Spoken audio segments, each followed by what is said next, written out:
بسم اللہ الرحمن الرحیم۔ پیر کامل حمیرہ احمد کا ایک بہت مشہور ناول ہے جو اب آپ سن سکتے ہیں آڈیو میں۔ تو چلیے شروع کرتے ہیں۔ میری زندگی کی سب سے بڑی خواہش، بال پوائنٹ ہونٹوں میں دبائے وہ سوچ میں پڑ گئی، پھر ایک لمبا سانس لیتے ہوئے قدرے بے بسی سے مسکرائی۔ بہت مشکل ہے اس سوال کا جواب دینا۔ کیوں مشکل ہے؟ جویریہ نے اس سے پوچھا۔ کیونکہ میری بہت ساری خواہشات ہیں اور ہر خواہش ہی میرے لیے بہت اہم ہے، اس نے سر جھٹکتے ہوئے کہا۔ وہ دونوں آڈیٹوریم کے عقبی حصے میں دیوار کے ساتھ زمین پر ٹیک لگائے ہوئے بیٹھی تھیں۔ FSC کلاسز میں آج ان کا 8واں دن تھا اور اس وقت وہ دونوں اپنے فری پیریڈ میں آڈیٹوریم کے عقبی حصے میں آ کر بیٹھ گئی تھیں۔ نمکین مونگ پھلی کے ایک ایک دانے کو کھاتے ہوئے جویریہ نے اس سے پوچھا، تمہاری زندگی کی سب سے بڑی خواہش کیا ہے امامہ؟ امامہ نے قدرے حیرانی سے اسے دیکھا اور سوچ میں پڑ گئی۔ پہلے تم بتاؤ، تمہاری زندگی کی سب سے بڑی خواہش کیا ہے؟ امامہ نے جواب دینے کے بجائے الٹا سوال کر دیا۔ پہلے میں نے پوچھا ہے، تمہیں پہلے جواب دینا چاہیے، جویریہ نے گردن ہلائی۔ اچھا ٹھیک ہے، مجھے اور سوچنے دو، امامہ نے فوراً ہار مانتے ہوئے کہا۔ میری زندگی کی سب سے بڑی خواہش، وہ بڑبڑائی۔ ایک خواہش تو یہ ہے کہ میری زندگی بہت لمبی ہو، اس نے کہا۔ کیوں؟ جویریہ ہنسی۔ بس 50-60 سال کی زندگی مجھے بڑی تھوڑی لگتی ہے، کم سے کم 100 سال تو ملنے چاہیے انسان کو دنیا میں، اور پھر میں اتنا سب کچھ کرنا چاہتی ہوں، اگر جلدی مر جاؤں گی تو پھر میری ساری خواہشات ادھوری رہ جائیں گی، اس نے مونگ پھلی کا ایک دانہ منہ میں ڈالتے ہوئے کہا۔ اچھا اور؟ جویریہ نے کہا۔ اور یہ کہ میں ملک کی سب سے بڑی ڈاکٹر بننا چاہتی ہوں، سب سے اچھی آئی اسپیشلسٹ۔ میں چاہتی ہوں جب پاکستان میں آئی سرجری کی تاریخ لکھی جائے تو اس میں میرا نام ٹاپ آف لسٹ ہو۔ اس نے مسکراتے ہوئے آسمان کو دیکھا۔ اچھا اور اگر کبھی تم ڈاکٹر نہ بن سکیں تو؟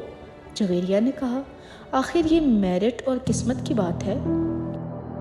ایسا ممکن ہی نہیں ہے، میں اتنی محنت کر رہی ہوں کہ میرٹ پر ہر صورت آؤں گی۔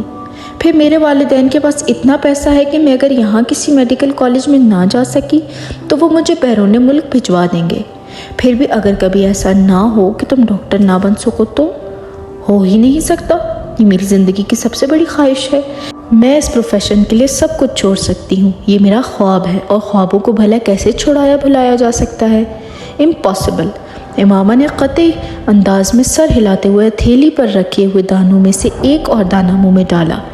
زندگی میں کچھ بھی ناممکن نہیں ہوتا، کبھی بھی کچھ بھی ہو سکتا ہے۔ فرض کرو کہ تم ڈاکٹر نہیں بن پائیں تو پھر تم کیا کرو گی؟ کیسے ری ایکٹ کرو گی؟ امامہ اب سوچ میں پڑ گئی۔ پہلے تو میں بہت روؤں گی، بہت ہی زیادہ، کئی دن، اور پھر میں مر جاؤں گی۔ جویریہ بے اختیار ہنسی۔ اور ابھی کچھ دیر پہلے تو تم یہ کہہ رہی تھی کہ تم بہت لمبی زندگی چاہتی ہو، اور ابھی تم کہہ رہی ہو کہ تم مر جاؤ گی۔ ہاں تو پھر زندہ رہ کر کیا کروں گی؟ سارے پلانس ہی میرے میڈیکل کے حوالے سے ہیں، اور یہ چیز زندگی سے نکل گئی تو پھر باقی رہے گا کیا؟ یعنی تمہاری ایک بڑی خواہش دوسری بڑی خواہش کو ختم کر دے گی؟ تم یہی سمجھ لو۔ تو پھر اس کا مطلب تو یہی ہوا کہ تمہاری سب سے بڑی خواہش ڈاکٹر بننا ہے، لمبی زندگی پانا نہیں؟ تم کہہ سکتی ہو۔ اچھا اگر تم ڈاکٹر نہ بن سکی تو پھر مرو گی کیسے؟ خودکشی کرو گی یا طبی موت؟ جویریہ نے بڑی دلچسپی سے پوچھا۔ طبی موت ہی مروں گی، خودکشی تو کر ہی نہیں سکتی، امامہ نے لاپرواہی سے کہا۔ اور اگر تمہیں طبی موت آ ہی نہ سکی تو؟ میرا مطلب ہے جلد نہ آئی تو پھر تو تم ڈاکٹر نہ بننے کے باوجود بھی لمبی زندگی گزارو گی۔ نہیں، مجھے پتا ہے کہ اگر میں ڈاکٹر نہ بنی تو پھر بہت جلد مروں گی، مجھے اتنا دکھ ہوگا کہ میں تو زندہ رہ ہی نہیں سکوں گی، وہ یقین سے بولی۔ تم جس قدر خوش مزاج ہو، میں کبھی یقین کر ہی نہیں سکتی کہ تم کبھی اتنی دکھی ہو سکتی ہو کہ رو رو کے مر جاؤ، اور وہ بھی صرف اس لیے کہ تم ڈاکٹر نہیں بن سکی۔ لکس فانی، جویریہ نے اس بار اس کا مذاق اڑانے والے انداز میں کہا۔ تم اب میری بات چھوڑو، اپنی بات کرو، تمہاری زندگی کی سب سے بڑی خواہش کیا ہے؟ امامہ نے موضوع بدلتے ہوئے کہا۔ رہنے دو۔ کیوں رہنے دو؟ بتاؤ نا، تمہیں برا لگے گا، جویریہ نے کچھ ہچکچاتے ہوئے کہا۔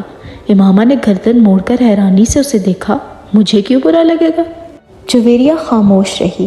ایسی کیا بات ہے جو مجھے بری لگے گی؟ امامہ نے اپنا سوال دہرایا۔ بری لگے گی، جویریہ نے مدھم آواز میں کہا۔ آخر تمہاری زندگی کی سب سے بڑی خواہش کا میری زندگی سے کیا تعلق ہے کہ اس پر برا مانوں گی؟ امامہ نے اس بار قدرے الجھے ہوئے انداز میں پوچھا۔ کہیں تمہاری یہ خواہش تو نہیں ہے کہ میں ڈاکٹر نہ بنوں؟ امامہ کو اچانک یاد آیا۔ جویریہ ہنس دی۔ نہیں، زندگی صرف ایک ڈاکٹر بن جانے سے کہیں زیادہ اہمیت کی حامل ہوتی ہے، اس نے کچھ فلسفانہ انداز میں کہا۔ پہلیاں بجھوانا چھوڑو اور مجھے بتاؤ، امامہ نے کہا۔ میں وعدہ کرتی ہوں میں برا نہیں مانوں گی، امامہ نے اپنا ہاتھ اس کی طرف بڑھاتے ہوئے کہا۔ وعدہ کرنے کے باوجود میری بات سننے پر تم بری طرح ناراض ہوگی؟ بہتر ہے ہم کچھ اور بات کریں، جویریہ نے کہا۔ اچھا، میں اندازہ لگاتی ہوں تمہاری اس خواہش کا تعلق میرے لیے کچھ بہت اہم چیز سے ہے، رائٹ؟ امامہ نے کچھ سوچتے ہوئے کہا۔ جویریہ نے سر ہلایا۔ اب سوال یہ پیدا ہوتا ہے کہ میرے لیے کون سی چیز اتنی اہم ہو سکتی ہے کہ میں… وہ بات کرتے کرتے رک گئی۔ مگر جب تک میں تمہاری خواہش کی نوعیت نہیں جان لیتی میں کچھ بھی اندازہ نہیں کر سکتی۔ بتا دو جویریہ پلیز، اب تو مجھے بہت ہی زیادہ تجسس ہو رہا ہے، اس نے منت کی۔ وہ کچھ دیر سوچتی رہی۔ امامہ غور سے اس کا چہرہ دیکھتی رہی۔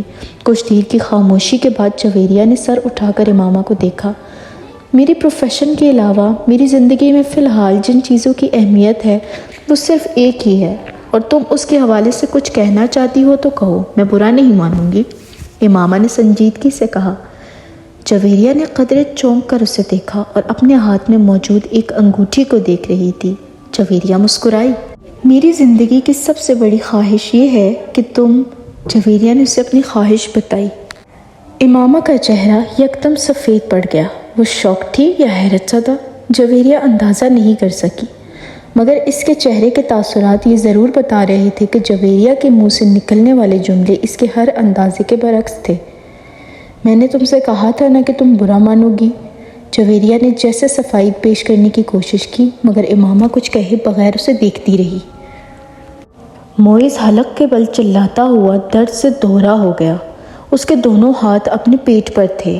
اس کے سامنے کھڑا 12 سالہ لڑکے نے اپنی پھٹی ہوئی ٹی شرٹ کی آستین سے اپنی ناک سے بہتا ہوا خون صاف کیا اور ہاتھ میں پکڑے ہوئے ٹینس ریکٹ کو ایک بار بھرپور قوت سے موئز کی ٹانگ پر دے مارا۔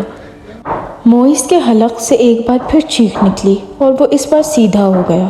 کچھ بے یقینی کے عالم میں اس نے خود سے 2 سال چھوٹے بھائی کو دیکھا جو اب بغیر کسی لحاظ اور مروت کے اس ریکٹ سے پیٹ رہا تھا جو موئز کچھ دیر پہلے اسے پیٹنے کے لیے لے کر آیا تھا۔ اس ہفتے میں ان دونوں کے درمیان ہونے والا یہ تیسرا جھگڑا تھا اور تینوں بار جھگڑا شروع کرنے والا اس کا چھوٹا بھائی تھا۔ موئز اور اس کے تعلقات ہمیشہ سے ہی ناخوشگوار رہے تھے۔ ان کا جھگڑا بچپن سے لے کر اب سے کچھ پہلے تک صرف زبانی کلامی باتوں اور دھمکیوں تک ہی محدود رہتا تھا، مگر اب کچھ عرصے سے وہ دونوں ہاتھا پائی پر بھی اتر آئے تھے۔ آج بھی یہی ہوا تھا۔ وہ دونوں اسکول سے اکٹھے واپس آئے تھے اور گاڑی سے اترتے ہوئے اس کے چھوٹے بھائی نے بڑی درشتی کے ساتھ پیچھے ڈکی سے اس وقت اپنا بیگ کھینچ کر نکالا جب موئز اپنا بیگ نکال رہا تھا۔ بیگ کھینچتے ہوئے موئز کے ہاتھ کو بری طرح رگڑ آئی۔ موئز بری طرح دل میں لایا۔ تم اندھے ہو چکے ہو؟ وہ اطمینان سے اپنا بیگ اٹھائے بے نیازی سے اندر جا رہا تھا۔ موئز کے چلانے پر اس نے پلٹ کر اس کو دیکھا اور لاؤنج کا دروازہ کھول کر اندر چلا گیا۔ موئز کے تن بدن میں جیسے آگ لگ گئی۔ وہ تیز قدموں سے اس کے پیچھے اندر چلا آیا۔ اگر دوبارہ تم نے ایسی حرکت کی تو میں تمہارا ہاتھ توڑ دوں گا۔ اس کے قریب پہنچتے ہوئے موئز ایک بار پھر دھاڑا۔ اس نے بیگ کندھے سے اتار کر نیچے رکھ دیا اور دونوں ہاتھ کمر پر رکھ کر کھڑا ہو گیا۔ نکالوں گا۔ تم کیا کر لو گے؟ ہاتھ توڑ دو گے؟ اتنی ہمت ہے؟ یہ میں تمہیں اس وقت بتاؤں گا جب تم دوبارہ یہ حرکت کرو گے۔ موئز اپنے کمرے کی طرف بڑھا، مگر اس کے بھائی نے پوری قوت سے اس کا بیگ کھینچتے ہوئے اسے رکنے پر مجبور کر دیا۔ نہیں، تم مجھے ابھی بتاؤ۔ اس نے موئز کا بیگ اٹھا کر دور پھینک دیا۔ موئز کا چہرہ سرخ ہو گیا۔ اس نے زمین پر پڑا ہوا اپنے بھائی کا بیگ اٹھا کر دور اچھال دیا۔ ایک لمحے کا انتظار کیے بغیر اس کے بھائی نے پوری قوت سے موئز کی ٹانگ پر ٹھوکر ماری۔ جواباً اس نے پوری قوت سے چھوٹے بھائی کے منہ پر مکہ مارا جو اس کی ناک پر لگا۔ اگلے ہی لمحے اس کی ناک سے خون ٹپکنے لگا۔ اتنے شدید حملے کے باوجود اس کے حلق سے کوئی آواز نہیں نکلی تھی۔ اس نے موئز کی ٹائی کھینچتے ہوئے اس کا گلا دبانے کی کوشش کی۔ موئز نے جواباً اس کی شرٹ کو کالر سے کھینچا۔ اسے شرٹ کے پھٹنے کی آواز آئی۔ اس نے پوری قوت سے اپنے چھوٹے بھائی کے پیٹ میں مکہ مارا۔ اس کے بھائی کے ہاتھ سے اس کی ٹائی نکل گئی۔ ٹھہرو، میں تمہیں اب ہاتھ توڑ کر دکھاتا ہوں۔ محیط نے اسے گالیاں دیتے ہوئے لاؤنج کے ایک کونے میں پڑے ہوئے ایک ریکٹ کو اٹھا لیا اور اپنے چھوٹے بھائی کو مارنے کی کوشش کی، مگر اگلے ہی لمحے ریکٹ اس کے بھائی کے ہاتھ میں تھا۔ اس نے پوری قوت سے گھما کر اتنی برق رفتاری کے ساتھ اس ریکٹ کو محیط کے پیٹ پہ مارا کہ وہ سنبھل یا خود کو بچا بھی نہیں سکا۔ اس نے یکے بعد دیگرے اس کی کمر اور ٹانگ پر ریکٹ برسا دیے۔ اندر سے ان دونوں کا بڑا بھائی اشتعال کے عالم میں باہر لاؤنج میں آ گیا۔ کیا تکلیف ہے تم دونوں کو؟ گھر میں آتے ہی ہنگامہ شروع کر دیتے ہو۔ اس کو دیکھتے ہی چھوٹے بھائی اٹھا ہوا ریکٹ نیچے کر لیا تھا۔ اور تمہیں شرم نہیں آتی اپنے سے بڑے بھائی کو مارتے ہوئے؟ اس کی نظر اب اس کے ہاتھ میں پکڑے ریکٹ پر پڑی۔ نہیں آتی، اس نے بڑی ڈھٹائی کے ساتھ کہتے ہوئے ریکٹ ایک طرف اچھال دیا اور بڑی بے خوفی سے کچھ فاصلے پر پڑا ہوا اپنا بیگ اٹھا کر اندر جانے لگا۔ معز نے بلند آواز میں سیڑھیاں چڑھتے ہوئے اپنے چھوٹے بھائی سے کہا، تم کو اس کا خمیازہ بھگتنا پڑے گا۔ وہ ابھی بھی اپنی ٹانگ سہلا رہا تھا۔ شور، وائی ناٹ، ہاں کیوں نہیں؟ ایک عجیب سی مسکراہٹ کے ساتھ سیڑھیوں کے آخری سرے پر رک کے اس نے معز سے کہا، اگلی بار تم بیٹ لے کر آنا۔ ٹینس ریکٹ سے کچھ مزہ نہیں آیا، تمہاری کوئی ہڈی نہیں ٹوٹی۔ معز کو اشتعال آ گیا، تم اپنی ناک سنبھالو، وہ یقیناً ٹوٹ گئی ہوگی۔ معز غصے کے عالم میں سیڑھیوں کو دیکھتا رہا جہاں کچھ دیر پہلے وہ کھڑا تھا۔ مسز سمانتھا رچرڈز نے دوسری رو میں کھڑکی کے ساتھ پہلی کرسی پر بیٹھے ہوئے اس لڑکے کو چوتھی بار گھورا۔ وہ اس وقت بھی بڑی بے نیازی سے کھڑکی کے باہر دیکھنے میں مصروف تھا۔ وقتاً فوقتاً وہ باہر سے نظریں ہٹاتا، ایک نظر مسز سمانتھا کو دیکھتا، اس کے بعد پھر اسی طرح باہر جھانکنے لگتا۔ اسلام آباد کے غیر ملکی اسکول میں وہ آج پہلے دن اس کلاس کی بائیولوجی پڑھانے کے لیے آئی تھی۔ وہ ایک ڈپلومیٹ کی بیوی تھی اور کچھ دن پہلے ہی اسلام آباد اپنے شوہر کے ساتھ آئی تھی۔ ٹیچنگ ان کا پروفیشن تھا اور جس ملک میں ان کے شوہر کی پوسٹنگ ہوئی وہ وہاں سفارت خانہ سے منسلک اسکولز میں پڑھاتی رہی۔ اپنے سے پہلے بائیولوجی پڑھانے والی ٹیچر مس میرین کی اسکیم آف ورک کو ہی جاری رکھتے ہوئے انہوں نے کلاس کے ساتھ کچھ ابتدائی تعارف اور گفتگو کے بعد دل اور نظام دوران خون کی ڈائیگرام رائٹنگ بورڈ پر بناتے ہوئے اسے سمجھانا شروع کیا۔ ڈائیگرام کی وضاحت کرتے ہوئے انہوں نے اس لڑکی کو کھڑکی سے باہر جھانکتے ہوئے دیکھا۔ پرانی ٹیکنیک کا استعمال کرتے ہوئے اپنی نظریں اس لڑکے پر مرکوز رکھتے ہوئے انہوں نے اچانک بولنا بند کر دیا۔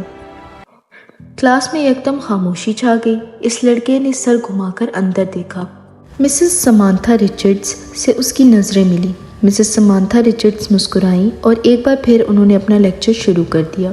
کچھ دیر تک انہوں نے اسی طرح بولتے ہوئے اپنی نظریں اس لڑکے پر رکھیں جو اب اپنے سامنے پڑی نوٹ بک پر کچھ لکھنے میں مصروف تھا۔ اس کے بعد مسز سمانتھا رچرڈز نے اپنی توجہ کلاس میں موجود دوسرے اسٹوڈنٹس پر مرکوز کر لی۔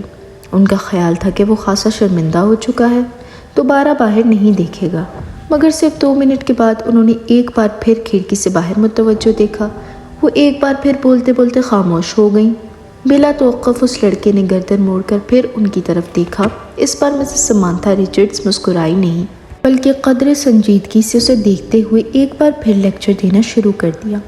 چند لمحے گزرنے کے بعد انہوں نے رائٹنگ بورڈ کو دیکھنے کے بعد دوبارہ اس لڑکے کو دیکھا تو وہ ایک بار پھر کھڑکی سے باہر کچھ دیکھنے میں مصروف تھا۔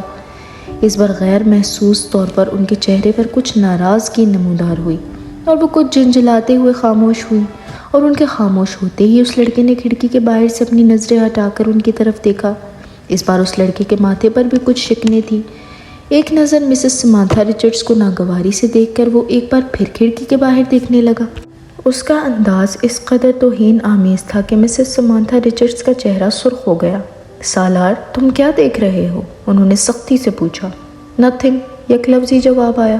وہ اب چبھتی ہوئی نظروں سے انہیں دیکھ رہا تھا۔ تمہیں پتہ ہے میں کیا پڑھا رہی ہوں؟ ہوپ سو، اس نے اتنے روڈ انداز میں کہا کہ سمانتھا رچرڈز نے یکدم ہاتھ میں پکڑا ہوا مارکر کیپ سے بند کر کے ٹیبل پر پھینک دیا۔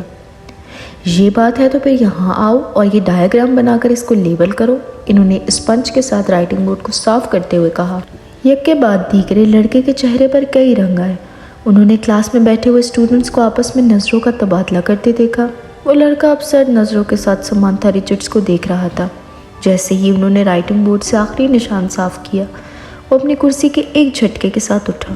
تیز قدموں کے ساتھ اس نے ٹیبل پر پڑا ہوا مارکر اٹھایا اور برق رفتاری کے ساتھ رائٹنگ بورڈ پر ڈائیگرام بنانے لگا۔ پورے 2 منٹ 57 سیکنڈ کے بعد اس نے مارکر پر کیپ لگا کے اسے میز پر اسی انداز میں اچھالا جس انداز میں سمانتھا رچرڈز نے اچھالا تھا، اور سمانتھا رچرڈز کی طرف دیکھے بغیر اپنی کرسی پر آ کے بیٹھ گیا۔ مسز رچرڈز نے اسے مار کر اچھالتے ہوئے اپنی کرسی پر کی طرف جاتے نہیں دیکھا۔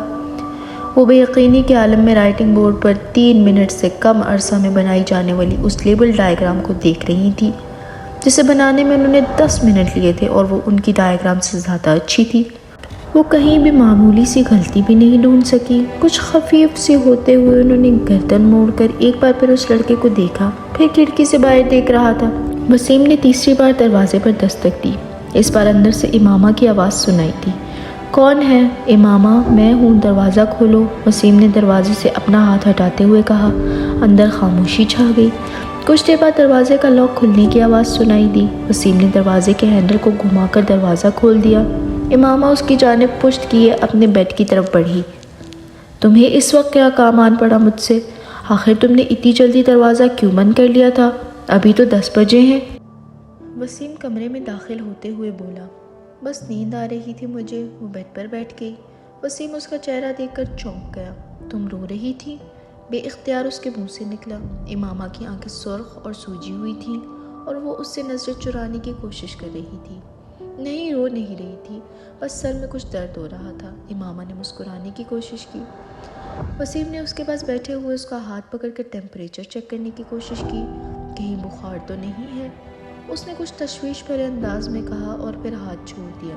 بخار تو نہیں ہے، پھر تم کوئی ٹیبلٹ لے لیتی۔ میں لے چکی ہوں۔ اچھا تم سو جاؤ، میں باتیں کرنے آیا تھا، مگر اب اس حالت میں کیا باتیں کروں گا تم سے؟ وسیم نے قدم باہر کی طرف بڑھاتے ہوئے کہا۔ امامہ نے اسے روکنے کی کوشش نہیں کی۔ وہ خود بھی اٹھ کر اس کے پیچھے گئی اور وسیم کے باہر نکلتے ہی اس نے دروازے کو پھر لاک کر لیا۔ بیڈ پر اوندھے منہ لیٹ کر اس نے تکیے میں منہ چھپا لیا۔ وہ ایک بار پھر ہچکیوں کے ساتھ رو رہی تھی۔ 13 سال کا وہ لڑکا اس وقت ٹی وی پر میوزک شو دیکھنے میں مصروف تھا جب طیبہ نے اندر جھانکا۔ بے یقینی سے انہوں نے اپنے بیٹے کو دیکھا اور پھر کچھ ناراضگی کے عالم میں اندر چلی آئیں۔ یہ کیا ہو رہا ہے؟ انہوں نے اندر آتے ہی کہا۔ ٹی وی دیکھ رہا ہوں۔ اس نے ٹی وی سے نظریں نہیں ہٹائیں۔ ٹی وی دیکھ رہا ہوں؟ فار گاڈ سیک، تمہیں احساس ہے کہ تمہارے پیپرز ہو رہے ہیں؟ طیبہ نے اس کے سامنے آتے ہوئے کہا۔ So what? اس لڑکے نے ایک بار کچھ خفگی سے کہا۔ So what? تمہیں اس وقت اپنے کمرے میں کتابوں کے درمیان ہونا چاہیے، نہ کہ یہاں اس بیہودہ شو کے سامنے، طیبہ نے ڈانٹا۔ مجھے جتنا پڑھنا تھا میں پڑھ چکا ہوں، آپ سامنے سے ہٹ جائیں۔ اس کے لہجے میں ناگواری آ گئی۔ پھر بھی اٹھو اور اندر جا کر پڑھو، طیبہ نے اسی طرح کھڑے کھڑے اس سے کہا۔ نہ میں یہاں سے اٹھوں گا، نہ اندر جا کر پڑھوں گا۔ میری اسٹڈیز اور پیپرز میرا مسئلہ ہے، آپ کا نہیں۔ اگر تمہیں اتنی پرواہ ہوتی اسٹڈیز کی تو اس وقت تم یہاں بیٹھے ہوتے۔ اسٹیپ اسائڈ، اس نے طیبہ کے جملے کو نظر انداز کرتے ہوئے بڑی بدتمیزی کے ساتھ ہاتھ کے اشارے سے کہا۔ آج تمہارے پاپا آ جائیں تو میں ان سے بات کرتی ہوں۔ طیبہ نے اسے دھمکانے کی کوشش کی۔ ابھی بات کر لیں، کیا ہوگا؟ پاپا کیا کر لیں گے؟ جب میں آپ کا بتا چکا ہوں کہ مجھے جتنی تیاری کرنی ہے میں نے کر لیا، تو آپ کو کیا مسئلہ ہے؟ یہ تمہارے سالانہ امتحان ہے، تمہیں احساس ہونا چاہیے اس بات کا۔ طیبہ نے یکدم اپنے لہجے کو نرم کرتے ہوئے کہا۔ میں کوئی 2-4 سال کا بچہ نہیں ہوں کہ میرے آگے پیچھے پھرنا پڑے آپ کو۔ میں اپنے معاملات میں آپ سے زیادہ سمجھدار ہوں، اس لیے یہ 3rd کلاس قسم کے جملے مجھ سے مت بولا کریں۔ ایگزام ہو رہے ہیں، اسٹڈیز پر دھیان دو، اس وقت تمہیں اپنے کمرے میں ہونا چاہیے۔ میں تمہارے فادر سے بات کروں گی۔ واٹ ربش! وہ بات کرتے کرتے غصے میں صوفے سے اٹھ کر کھڑا ہو گیا اور ہاتھ میں پکڑا ہوا ریموٹ اس نے پوری قوت سے سامنے والی دیوار پر دے مارا اور پاؤں پٹکتا ہوا کمرے سے نکل گیا۔ طیبہ کچھ بے بسی اور خفت کے عالم میں اسے کمرے سے باہر نکلتا ہوا دیکھتی رہی۔ فلومینا فرانس نے اپنے ہاتھ میں پکڑے پیکٹ میز پر رکھتے ہوئے ایک نظر ہال میں دوڑائی۔ پیپر شروع ہونے میں ابھی 10 منٹ باقی تھے اور ہال میں موجود اسٹوڈنٹس کتابیں، نوٹس اور نوٹ بکس پکڑے تیزی سے صفحے آگے پیچھے کرتے ان پر آخری نظریں ڈال رہے تھے۔ ان کی جسمانی حرکات سے ان کی پریشانی اور اضطراب کا اظہار ہو رہا تھا۔ فلومینا فرانس کے لیے یہ ایک بہت مانوس سین تھا۔ پھر ان کی نظریں ہال کے تقریباً درمیان میں بیٹھے ہوئے سالار پر جا ٹھہریں۔ 25 اسٹوڈنٹس میں اس وقت وہ واحد اسٹوڈنٹ تھا جو اطمینان سے اپنی کرسی پر ٹانگ رکھے بیٹھا تھا۔ ایک ہاتھ میں اسکیل پکڑے آہستہ آہستہ سے اپنے جوتے پر مارتے ہوئے وہ اطمینان سے ادھر ادھر دیکھ رہا تھا۔ فلومینا کے لیے یہ سین بھی نیا نہیں تھا۔ اپنے 7 سالہ کیریئر میں انہوں نے پیپرز کے دوران سالار کو اسی بے فکری اور لاپرواہی کا مظاہرہ کرتے پایا تھا۔ 9:02 پر انہوں نے سالار کے پاس سے گزرتے ہوئے اسے MCQs پر مبنی آبجیکٹیو پیپر تھمایا۔ 30 منٹ کے بعد اسے وہ پیپر ان سے لینا تھا۔ 9:10 پر انہوں نے سالار کو اپنی کرسی سے کھڑا ہوتے دیکھا۔ اس کے کھڑا ہوتے ہی ہال میں اس کے پیچھے تمام موجود سٹوڈنٹس سے سر اٹھا کر اسے دیکھا۔ وہ پیپر ہاتھ میں لیے فلومینا فرانس کی طرف جا رہا تھا۔ فلومینا فرانس کے لیے یہ بھی نیا سین نہیں تھا۔ وہ پہلے بھی یہی کچھ دیکھتی آئی تھی۔ 30 منٹ میں حل کیے جانے والا پیپر وہ 8 منٹ میں حل کر کے ان کے سر پر کھڑا تھا۔ پیپر کو دوبارہ دیکھ لو، انہوں نے یہ جملہ اس سے نہیں کہا۔ وہ جانتی تھی اس کا جواب کیا ہوگا۔ میں دیکھ چکا ہوں۔ وہ اگر اسے ایک بار پھر پیپر دیکھنے پر مجبور کرتی تو وہ ہمیشہ کی طرح پیپر لے جا کر اپنی کرسی کے ہتھے پر رکھ کر بازو اور سینے سے لپیٹ کر بیٹھ جاتا۔ انہیں یاد نہیں تھا کبھی اس نے ان کے کہنے پر پیپر کو دوبارہ چیک کیا ہو، اور وہ یہ تسلیم کرتی تھی کہ اسے اس کی ضرورت بھی نہیں تھی۔ اس کے پیپر میں کسی ایک بھی غلطی کو ڈھونڈنا بہت مشکل کام تھا۔ انہوں نے ایک ہلکی سی مسکراہٹ کے ساتھ اس کے ہاتھ سے پیپر پکڑ لیا۔ تم جانتے ہو سالار، میری زندگی کی سب سے بڑی تمنا کیا ہے؟ انہوں نے پیپر پر نظر ڈالتے ہوئے کہا کہ میں تمہیں 30 منٹ کا پیپر 30 منٹ کے بعد سبمٹ کرواتے ہوئے دیکھوں۔ وہ ان کی اس بات پر خفیف سے انداز میں مسکرایا۔ آپ کی یہ خواہش اس صورت میں پوری ہو سکتی ہے میم، اگر میں یہ پیپر 150 سال کی عمر میں حل کرنے بیٹھوں۔ نہیں، میرا خیال ہے 150 سال کی عمر میں تم یہ پیپر 10 منٹ میں کرو گے۔ اس بار وہ ہنسا اور واپس مڑ گیا۔ فلومینا فرانس نے ایک نظر اس کے پیپر کے صفحات کو الٹ پلٹ کر دیکھا۔ ایک سرسری سی نظر بھی انہیں یہ بتانے کے لیے کافی تھی کہ وہ اس پیپر میں کتنے نمبر گوائے گا۔ 0۔ سلمیٰ نے اپنی بیٹی کے ہاتھوں میں گفٹ پیپر میں لپٹے ہوئے پیکٹ کو حیرانی سے دیکھا۔ یہ کیا ہے ماما؟ تم تو مارکیٹ گئی تھی، شاید کچھ کتابیں لینی تھی تمہیں۔ ہاں امی، مجھے کتابیں ہی لینی تھی، مگر کسی کو تحفے میں دینے کے لیے۔ کس کو تحفہ دینا ہے؟ وہ لاہور میں ایک دوست ہے میری، اس کی سالگرہ ہے، اسی کے لیے خریدا ہے۔ کوریئر سروس کے ذریعے بھجوا دوں گی، کیونکہ مجھے تو ابھی یہاں رہنا ہے۔ لاؤ پھر مجھے دے دو یہ پیکٹ، میں وسیم کو دوں گی، وہ بھجوا دے گا۔ نہیں امی، میں ابھی نہیں بھجواؤں گی، ابھی اس کی سالگرہ کی تاریخ نہیں آئی۔ سلمیٰ کو لگا جیسے وہ یکدم گھبرا گئی ہو۔ انہیں حیرانی ہوئی، کیا یہ گھبرانے والی بات تھی؟ 3 سال پہلے ماما کی وجہ سے انہیں بہت زیادہ پریشانی کا سامنا کرنا پڑا تھا، انہیں اور ان کے شوہر ہاشم کو۔ وہ تب اپنی بیٹی کے بارے میں بہت فکر مند تھیں اور ہاشم ان سے زیادہ، مگر پچھلے 3 سال میں سب کچھ ٹھیک ہو گیا تھا۔ وہ دونوں اب اس کی طرف سے مکمل طور پر مطمئن تھے، خاص طور پر ارشد سے اس کی نسبت طے کر کے۔ وہ جانتی تھی ماما ارشد کو پسند کرتی ہے، اور صرف وہی نہیں، ارشد کو کوئی بھی پسند کر سکتا تھا۔ وہ ہر لحاظ سے ایک اچھا لڑکا تھا۔ وہ یہ بھی جانتی تھی کہ ارشد سے نسبت طے ہونے پر بہت خوش ہوئی تھی۔ ارشد اور اس کے درمیان پہلے بھی خاصی دوستی اور بے تکلفی تھی، مگر بعض دفعہ انہیں لگتا جیسے وہ وقت گزرنے کے ساتھ ساتھ بہت چپ ہوتی جا رہی ہے۔ وہ پہلے ایسی نہیں تھی، مگر اب وہ اسکول جانے والی بچی بھی تو نہیں رہی، میڈیکل کالج کی اسٹوڈنٹ ہے، پھر وقت بھی کہاں ہوتا ہے اس کے پاس۔ سلمیٰ ہمیشہ خود کو تسلی دے لیتی۔ وہ ان کی سب سے چھوٹی بیٹی تھی، بڑی دونوں بیٹیوں کی وہ شادی کر چکی تھی، ایک بیٹے کی بھی شادی کر چکی تھی، جبکہ 2 بیٹے اور امامہ غیر شادی شدہ تھے۔ اچھا ہی ہے کہ یہ سنجیدہ ہوتی جا رہی ہے، لڑکیوں کے لیے سنجیدگی اچھی ہوتی ہے، انہیں جتنی جلدی اپنی ذمہ داریوں کا احساس ہو جائے اتنا ہی اچھا ہے۔ سلمیٰ نے گہری سانس لیتے ہوئے امامہ سے نظریں ہٹا لیں۔ وہ چھٹیوں میں گھر آئی ہوئی تھی، اور جتنے دن وہ یہاں رہتی ان کی نظریں اس پر اسی طرح مرکوز رہتی۔ پتہ نہیں یہ ساجد کہاں رہ گیا ہے، جو بھی کام اس کے ذمہ لگاؤ بس بھول ہی جاؤ۔ انہیں اچانک اپنے ملازم کا خیال آیا، جس کے پیچھے وہ لاؤنج آئی تھیں، بڑبڑاتے ہوئے لاؤنج سے نکل گئیں۔